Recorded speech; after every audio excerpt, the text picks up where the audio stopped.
অগ্নিঝুঁকিতে রয়েছে রাজধানীর ৯৮% হাসপাতাল।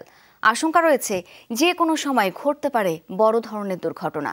একাধিকবার তাগাদা দিয়েও ঝুঁকিপূর্ণ অবস্থার উন্নতি হয়নি এসব হাসপাতালের। তাদের বিরুদ্ধে আইনগত ব্যবস্থা নিতে যাচ্ছে ফায়ার সার্ভিস। নাজমুল সাইদের রিপোর্ট আর ছবি তুলেছেন হাসানুল রাজীব। গত মাসে রাজধানীর সোহরাওয়ার্দী হাসপাতালে হঠাৎ অগ্নিকাণ্ডে তৈরি হয় আতঙ্কজনক পরিস্থিতি। শুরু হয় রোগী স্বজনদের দিকবিদিক ছোটাছুটি।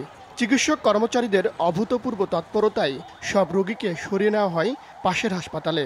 এ ঘটনায় প্রশ্ন উঠেছে, কতটুকু নিরাপদ আমাদের হাসপাতালগুলো।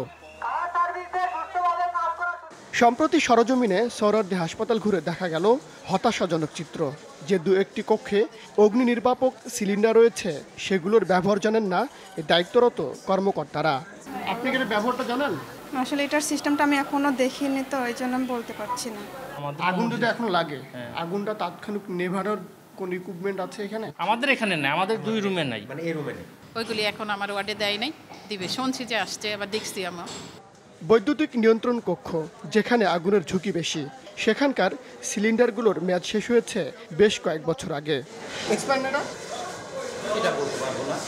তবে হাসপাতালের বিভিন্ন ফ্লোরে 100টির মতো নির্বাপক সিলিন্ডার থাকার দাবি করেছে হাসপাতাল কর্তৃপক্ষ।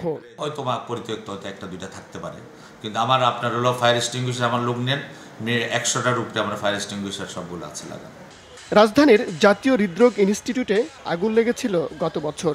তারপরেও টনক নড়েনি কর্তৃপক্ষের। নেই পর্যাপ্ত সিলিন্ডার এবং জরুরি নির্গমন পথ।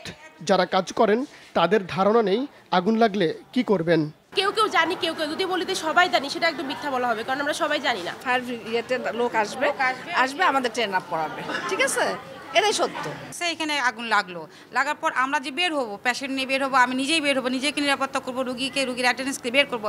গেট শুধু একটাই। ফায়ার সার্ভিস যেভাবে বলে যে এই সিস্টেম থাকা, সিঁড়ি লিফট আলাদা থাকা, এরকম অবকাঠামো আমাদের নাই, যেহেতু এটা পুরানো।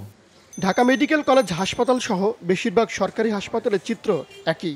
ফায়ার সার্ভিসের তথ্য মতে রাজধানীর সরকারি বেসরকারি 98% হাসপাতাল আগুনের ঝুঁকিতে। 2017 সালে 433টি হাসপাতাল পরিদর্শন করে 174টি অতি ঝুঁকিপূর্ণ ও 248টি ঝুঁকিপূর্ণ হিসেবে চিহ্নিত করে। সন্তোষজনক অবস্থায় পায় মাত্র 11টি হাসপাতাল। বারবার তাগাদা দিয়েও এসব প্রতিষ্ঠানকে অগ্নি নির্বাপনে সচেতন করতে ব্যর্থ হয়েছে ফায়ার সার্ভিস। এটা প্রত্যেক লাইফ ক্ষতিগ্রস্ত হওয়া মানে কি? কারণ এখানে মানুষ টাকা দিচ্ছে, এটা মিনিমাম সেফটি না থাকলে তো এটা সবাই ব্যবস্থা। সেজন্য কিন্তু আমি মনে করি এটা আইনগত ব্যবস্থা নিয়ে আমরা একটা জরুরি ভিত্তিতে আমরা এনফোর্সমেন্টটা আমরা শুরু করবো। আমরা মোবাইল কোর্টের মাধ্যমে আমাদের প্যালেন্টি করব।